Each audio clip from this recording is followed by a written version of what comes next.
Hermanos, ¿está bien? ¿Me escuchó bien? ¿Todo bien? Ya. Bien, hermanos, que el Señor les bendiga. Me siento realmente honrado de parte del Señor por esta linda oportunidad de compartir la palabra de Dios. Como nuestro hermano Cristian decía, Dios siempre está hablando a nuestras vidas. Por medio de una predicación, por medio de alguna circunstancia, por medio de su voz en nuestro interior y de distintas maneras. Dios es un Dios que siempre está hablando. Pero una de las maneras más maravillosas que Dios nos habla y que nos ha instruido es su palabra. Amén. Así que espero que Dios me pueda usar por su gracia, no por mis méritos, sino por la gracia del Señor, y que Dios pueda hablar a su vida, a mi vida primeramente, y pueda hablar a su vida. El Señor siempre conoce nuestra necesidad, ¿cierto? Conoce lo que estamos viviendo, lo que estamos pasando, y si Dios trae una palabra para nosotros, la palabra de Dios siempre es acertada, es veraz, es eficaz. Dice que la palabra es la que convierte el alma, la que trae sabiduría al sencillo, al simple. La palabra es la que nos conforta, nos anima, nos alienta, nos lleva a un conocimiento profundo de Dios. Y espero que este momento sea de bendición para nuestras vidas. Amén, hermanos. Así que es para mi hermano Cristian. ¿Sí? Amén. Bien, mis hermanos, en el nombre del Padre, del Hijo y del Espíritu Santo, comienzo esta palabra del Señor. La palabra de hoy, mis hermanos amados, se llama Enfrentando las dificultades bíblicamente. No sé si aquí se hace una oración primero o comienzo nomás. Ya, amén.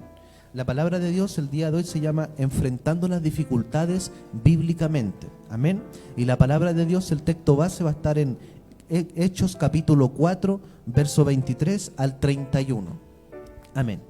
Entonces quiero que nos quedemos con ese mismo verso, el verso 23.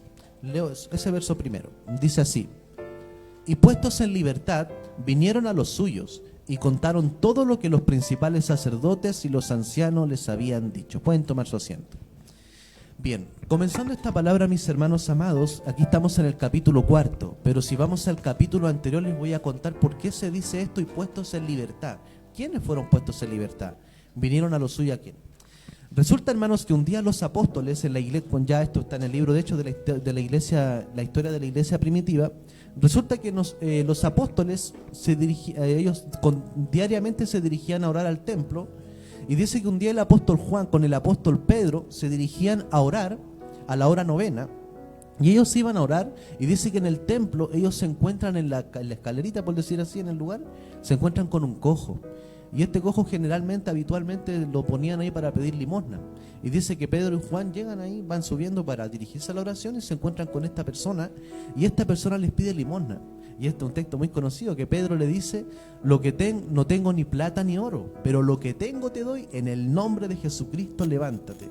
O sea que fue algo mucho más que la limosna, y esta persona fue sanada de su discapacidad por años. Dios la sanó al instante en el nombre del Señor Jesucristo. Cada vez que los apóstoles hacían un milagro en el Nuevo Testamento, lo hacían en el nombre de Jesucristo. ¿Y por qué esto era importante? Porque esto evidenciaba que Jesucristo había resucitado y que Jesucristo seguía haciendo milagros cada vez que los apóstoles hacían un milagro en el nombre de Jesús. Amén. Entonces esta persona es sanada, algo hermoso, glorioso. Y luego, por este milagro, como siempre, como pasaba en los tiempos del Señor, dice que llegó mucha gente a ver este milagro. Llegó una multitud de gente a ver lo que había pasado, que por años habían visto a esta persona lisiada de sus piernas, que pedía limosna, pero de repente en el nombre de Jesús esta persona es sanada. Y dice que ellos glorificaban a Dios, y Pedro y Juan, con la inteligencia que Dios les da, aprovechan la instancia para predicar el Evangelio. Dice que ellos predican el Evangelio, les redarguyen, le hacen ver, les recuerda que es al Señor Jesucristo que ellos habían apoyado para su muerte, para su crucifixión y todo lo que pasó a nuestro Cristo amado. Pedro les habla en ese sermón, les dice: ustedes que fueron partícipes de todo lo que pasó, los padecimientos de Cristo, ahora Él ha resucitado y Él sigue haciendo milagros en el nombre del Señor, y los llama al arrepentimiento y a la fe. O sea, hasta ahí, hasta ese punto, algo hermoso, una historia muy hermosa.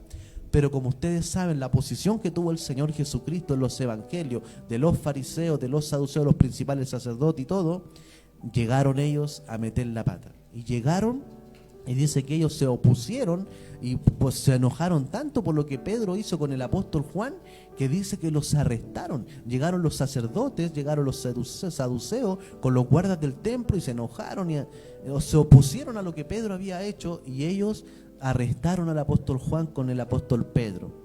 Como no encontraron una causa tan, por decir así, terrible, por decir así, una infracción de la ley, a ellos los soltaron. Pero antes de soltarlo dice que los amenazaron, que no predicaran más en el nombre de Jesús, que no hicieran más milagros, que por favor terminaran. Y de ahí que ellos los soltaron, y ahí bien toma sentido esta palabra. Cuando ellos los soltaron, comienza esta historia bíblica.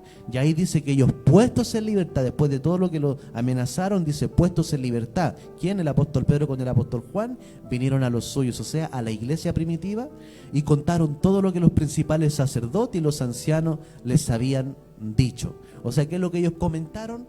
Que lo habían amenazado, contaron toda la historia, que había habido un milagro, que habían predicado el evangelio, que llegaron los sacerdotes con los saduceos, con los guardas del templo, los arrestaron y los amenazaron que no predicaran más el evangelio. O sea, ¿qué es lo que tenemos acá? Que la iglesia primitiva estaba en dificultad, estaba en problemas serios. Amén. Pero en este caso, que mi hermano lo va a pedir que avance cuando yo le diga, en esto lo que ellos hacen, ellos no llegaron con una actitud, ¿saben qué? Por ejemplo, hermanos, ¿saben qué? Ya no podemos predicar más, hasta aquí llegó el evangelio, hasta aquí llegó la iglesia primitiva, esto se acabó. No, eso no fue la actitud que ellos tomaron. Ellos no se rindieron, no se intimidaron por las amenazas de los sacerdotes y de los saduceos, ellos no se intimidaron, sino que al contrario, ellos llegaron, hicieron una oración. Y yo llamaría una oración poderosa, y es en esta oración que donde vamos a ver los principios bíblicos que Dios tiene para nuestra vida en esta mañana. Amén. Así que le voy a pedir a mi hermano Cristian que avance al verso 24, por favor. Amén. Entonces ellos llegaron, yo creo les contaron, ¿saben qué, hermanos?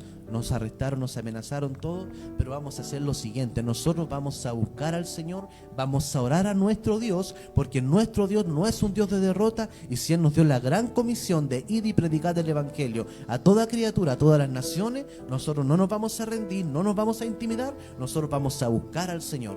Y aquí quiero que veamos el principio como ejemplo, primer principio que tenemos en esta oración, porque el tema de la predica va a girar en torno a la oración que ellos hicieron, y vamos a ver el modelo de oración que hay y lo que podemos aprender para nuestra vida. En esta oración ellos dicen: y ellos, habiendo oído, alzaron unánime la voz a Dios y dijeron: soberano Señor, tú eres el Dios que hiciste el cielo y la tierra y el mar y todo lo que en ellos hay. Yo escuchaba un pastor muy querido, conocido por nosotros, que partió a la presencia del Señor hace unos meses, que es el pastor Charles Stanley, y él decía que cuando uno hace una oración y se basa netamente, primeramente en el problema, en el lamento, y después un minutito para acordarse, bueno, y cuídame, Señor, ayúdame, decía él que tú saldrás de la oración casi literalmente, casi igual como empezaste a orar. ¿Por qué? Porque aquí el modelo que nosotros vemos, le quiero explicar. El modelo de los apóstoles no fue orar primero lamentándose: Señor, mira este problema, Señor, mira lo que nos dijeron, y llorando, y Señor, y problema. Yo lo mido, por ejemplo, en una oración de 20 minutos. No creo que yo hayan estado 18 minutos puro el problema, y 2 minutos para decir 2 o 3 palabritas: Señor, y acuérdate, cuídame, protégeme, yo sé que tú eres grande. Lo que ellos hicieron, hermano, ellos comenzaron exaltando a Dios, glorificando al Señor. ¿Para qué? Para recordar en su mente la grandeza de Dios, el poder de Dios, que Dios es un Dios soberano. Fíjese en el texto, dice: y ellos, habiendo oído, alzaron unánime la voz, dijeron, ¿cómo dijeron? Soberano Señor. Se acordaron que Dios es soberano, hace lo que Él quiere sin rendirle cuentas a nadie, que Dios tiene todo poder y autoridad para que lo malo que está pasando, tornarlo y traer algo bueno.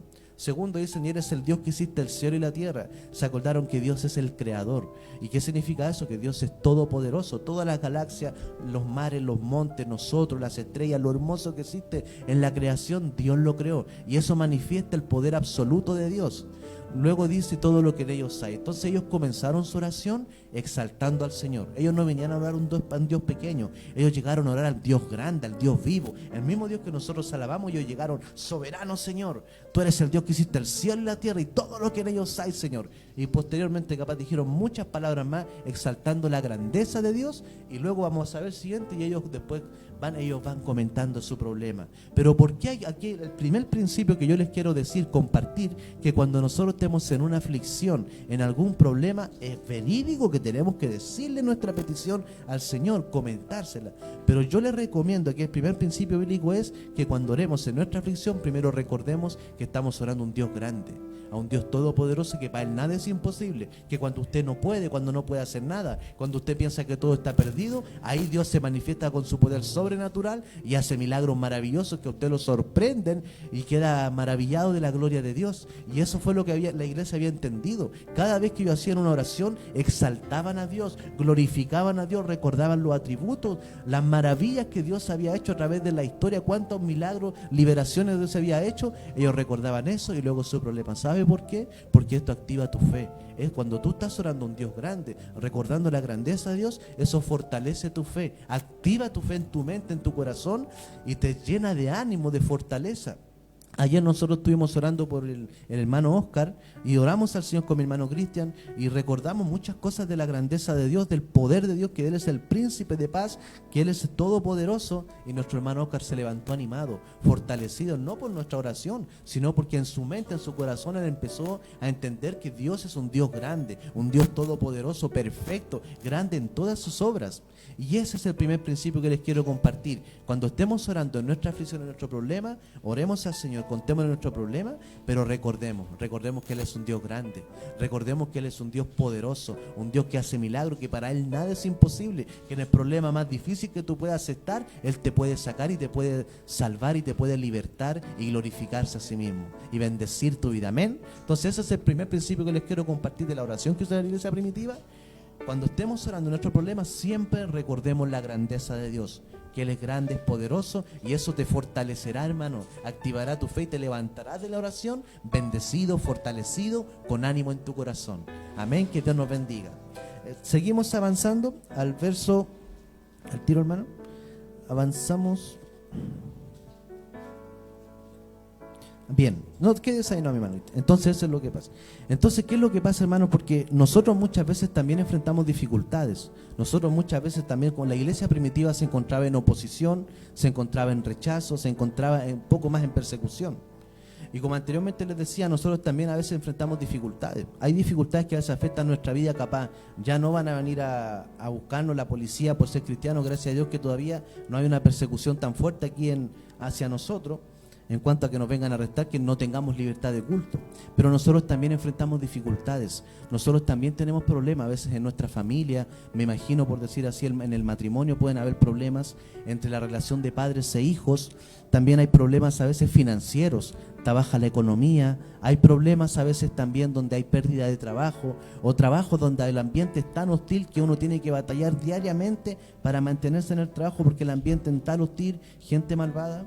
Hay problemas también a veces de salud, un diagnóstico que a veces no esperábamos, una enfermedad que por años hemos batallado y nos ha desgastado. Hay problemas, quizás el rechazo a ser como cristianos. Nosotros aquí, hermanos, tenemos una armonía tan hermosa, pero créame, y capaz usted lo ha vivido, que cuando uno está en otros escenarios donde hay pura gente del mundo, hay gente que a veces tiene un rechazo hacia uno. No te quieren, te descalifican, te hacen a un lado, te hacen como te aíslan porque uno es cristiano, porque uno no comparte lo de ellos. Gloria a Dios que no en todos los lugares es así, pero hay trabajo, hay ambientes donde uno a veces tiene que estar por alguna obligación y el ambiente es hostil y hay rechazo hacia nosotros. Entonces nosotros también pasamos por problemas, tenemos dificultades de distintas maneras. Ya aprendimos el primer principio, que en nuestras aflicciones presentemos nuestra oración al Señor y recordemos la grandeza de Dios. Pero también hay otra forma, hay otro principio que Dios tiene para nosotros, otro ejemplo, por decir así, que la iglesia primitiva hizo. Y aquí le voy a pedir a mi hermano Cristian que avance al verso 26 al 28. Que aquí encontramos el segundo ejemplo para nuestras vidas. Ya ellos estaban orando al Señor, estaban en su oración ahí, me imagino, orando a Dios. Y luego dice, ellos empiezan a recordar, a mencionar y recordar la oposición que tuvo el Señor. O sea que esta oposición que tuvo la iglesia primitiva no fue algo nuevo para ellos. Cristo lo dijo, el que quiera vivir piadosamente padecerá persecución. Y ellos ya lo estaban experimentando. Y ellos en su oración, dice la Biblia que en la continuidad de su oración dijeron, se reunieron los reyes de la tierra y los príncipes se juntaron en una contra el Señor y contra su Cristo. ¿Puede avanzar, hermanito? porque verdaderamente se unieron en esta ciudad contra tu santo Hijo Jesús, a quien ungiste Herodes y Poncio Pilato con los gentiles y el pueblo de Israel, y el 28, para hacer cuanto tu mano y tu consejo antes habían determinado que sucediera.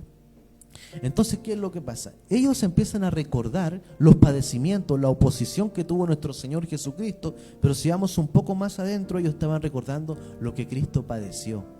Pero hay una razón de esto. ¿Sabe usted por qué? Ellos recordaron lo que sufrió el Señor, porque ellos recordaron lo que Dios había pasado, todo el sacrificio que tuvo que realizar, su crucifixión, su muerte, y hasta su resurrección. Hay una razón. Porque la palabra de Dios dice en Hebreos, hermano Cristian, ¿me puede buscar Hebreos 4.15? Dice en Hebreos 4.15, vamos a conectar esto, porque esto tiene un sentido. Hebreos 4.15. Ellos recordaron los padecimientos del Señor, mis hermanos, porque ellos sabían lo que Cristo padeció, y el Señor se compadece de nosotros, de su iglesia. Dice la palabra, porque no tenemos un sumo sacerdote que no pueda compadecerse de nuestras debilidades, sino uno que fue tentado en todo según nuestra semejanza, pero sin pecado. ¿Por qué ellos vinieron a Cristo en este momento? Porque el Señor padeció primero que nosotros, y el Señor Él es el que tenía misericordia de ellos, y el Señor se ponía en el lugar de ellos, porque Él pasó lo mismo. Y en el nombre del Señor, hermano, cuando tú estés en problema, en aflicción, acude a Cristo en oración, porque Él pasó lo que es el dolor en carne propia. Él lo vivió, Él sufrió, tuvo debilidades. Recuerden que Él se encarnó y padeció muchas cosas que nosotros pasamos. Él tuvo problemas, tuvo tentaciones, lo rechazaron, lo persiguieron, sufrió también. Entonces, cuando tú vienes al Señor, Él no es un Dios que no conoce el dolor, que no sabe lo que es una debilidad, una aflicción. Él sabe lo que es el sufrimiento, lo vivió en carne propia, y Él se compadece de ti. Él tiene un amor tan maravilloso que Él se pone en tu dolor. Cuando tú estás sufriendo, Él se compadece de ti, y Él te quiere en ese momento darte fortaleza, darte ánimo, renovar tu vida, fortalecerte en Él. También hay otro texto, sin buscarlo, dice: acerquémonos pues confiadamente a Él, a su trono de gracia, para hallar gracia y socorro en el momento oportuno. Entonces, cuando el Señor vio que su iglesia estaba pasando en esto, ellos vinieron a Él, y ellos fueron fortalecidos, que lo vamos a ver después. Ellos fueron fortalecidos, llenos del Espíritu Santo, y siguieron predicando la palabra de Dios, porque Dios no es un Dios de derrota. Dios es un Dios que siempre da victoria. Dios es un Dios que siempre está con nosotros, libertándonos, fortaleciendo, renovando nuestras fuerzas. Pero Él conoce el dolor. Hermanos, si me buscan Isaías 53, 3 al 5, aquí nos menciona que Él es llamado el varón de dolores. Entonces, hermano, Dios es un Dios empático, un Dios, el Señor, que se pone en tu dolor. Dice la Biblia en Isaías 53, 3: despreciado y desechado entre los hombres, varón de dolores, experimentado en quebranto, y como que escondimos de Él el rostro. Fue menospreciado y no le estimamos. Ciertamente llevó Él nuestras enfermedades y sufrió nuestros dolores, y nosotros le tuvimos por azotado, por herido de Dios y abatido. Mas el herido fue por nuestras rebeliones, molido por nuestros pecados. El castigo de nuestra paz fue sobre Él, y por su llaga nosotros fuimos curados. Ve todo lo que sufrió el Señor, todo lo que padeció. Él es llamado el varón de dolores. Por tanto, mi hermano, cuando tú estés en aflicción, cuando estés enfrentando un problema, no te bases solamente en tu orgullo, en tus capacidades, sino acude a Él. Él tiene el amor perfecto para ponerse en tu lugar, para estar contigo, para levantarte, para fortalecerte. Amén. Él es un Dios que está con nosotros, un Dios que es empático, que se pone en nuestro lugar, se pone en nuestro dolor y nos levanta. A veces pensamos que todo está perdido, pensamos que ya no hay esperanza, que toda nuestra vida fracasó. Pero cuando viene el Señor, nos levanta, nos fortalece, nuestra vida se renueva nuevamente, como una flor que florece, y somos bendecidos, somos fortalecidos. ¿Por qué? Porque Él nos anima. Él sufrió y nos fortalece. Él sabe lo que estamos pasando. Muchas veces Él no se entiende. A Él no hay que esconderle cosas en mi dolor, en mi aflicción. No es que esto no se lo puedo contar al Señor porque Él es santo. No, Él te conoce, hermano. Confía en Él y Él te levantará y te fortalecerá. Que Dios nos bendiga. Amén. Bien, avanzamos.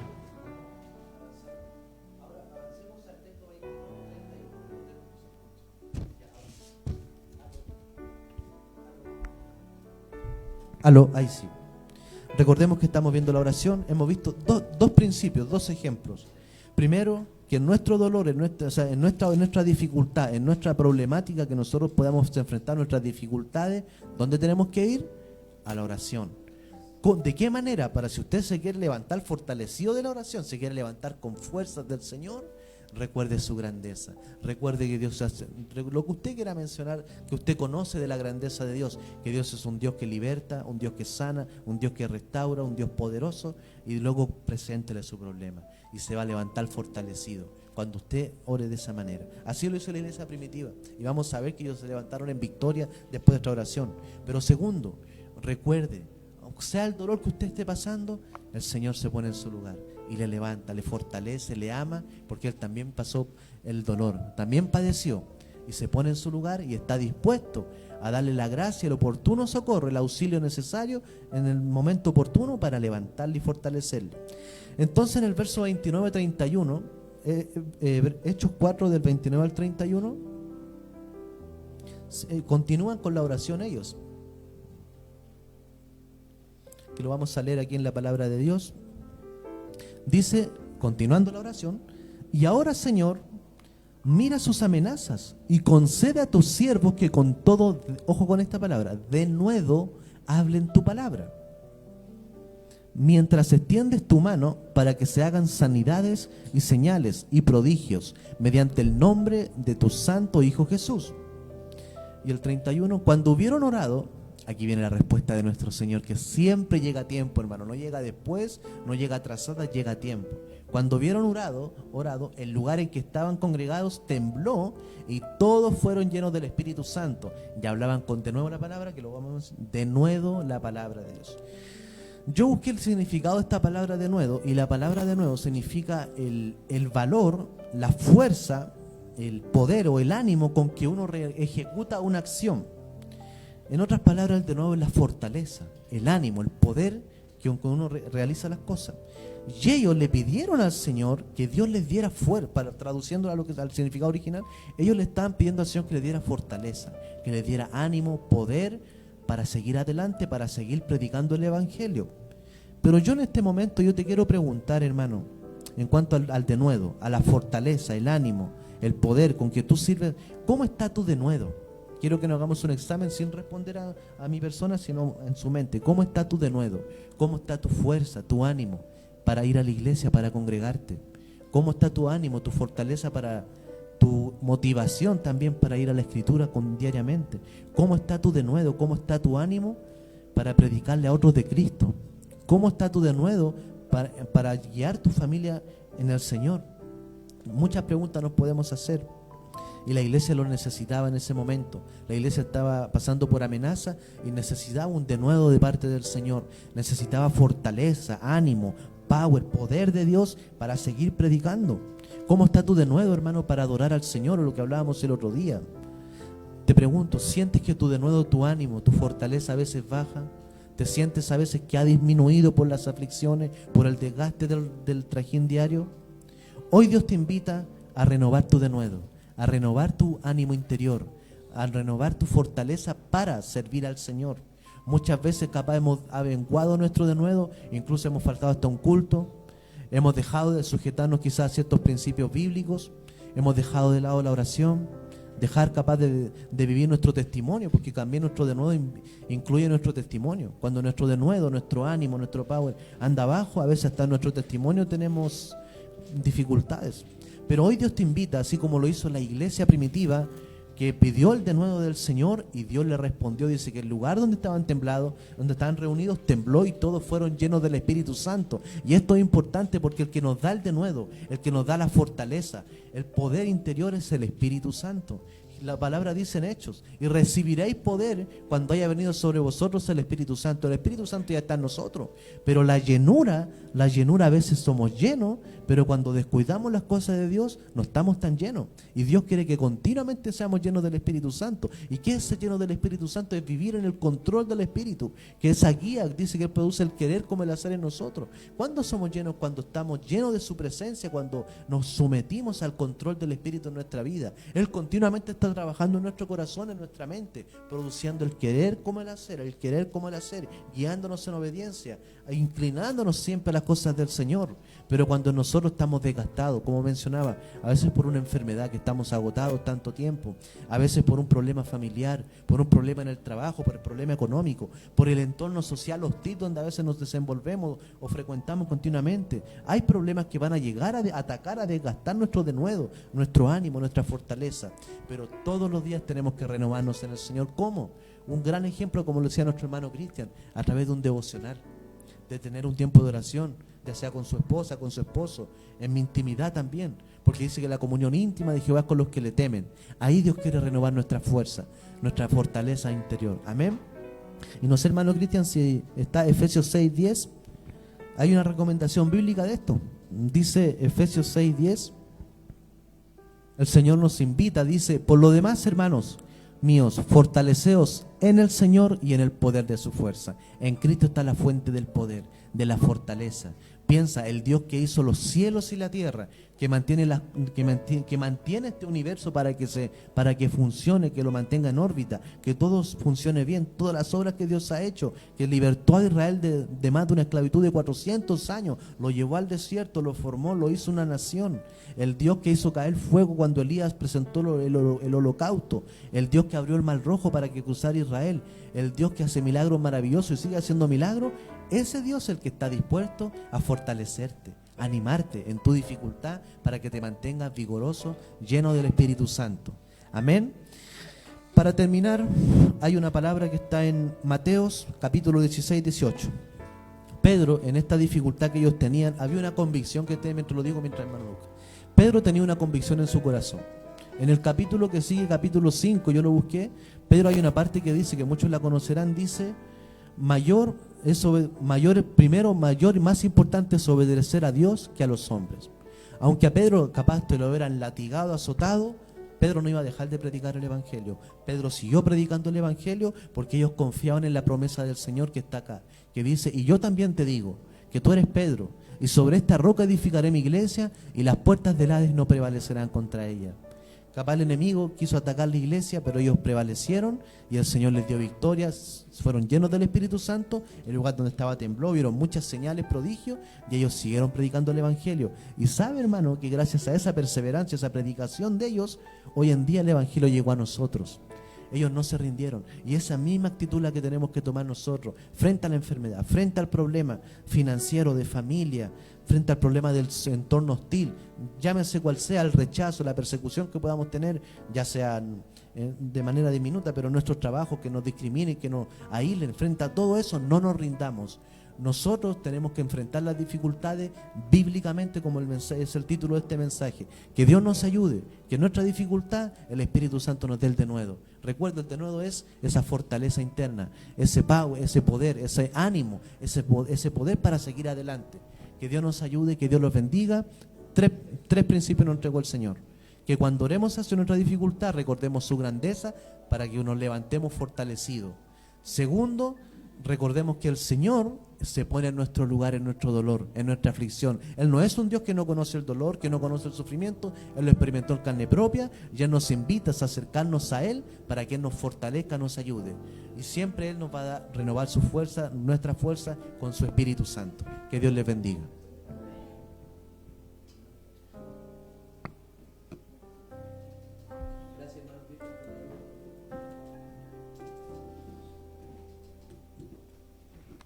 Que el Señor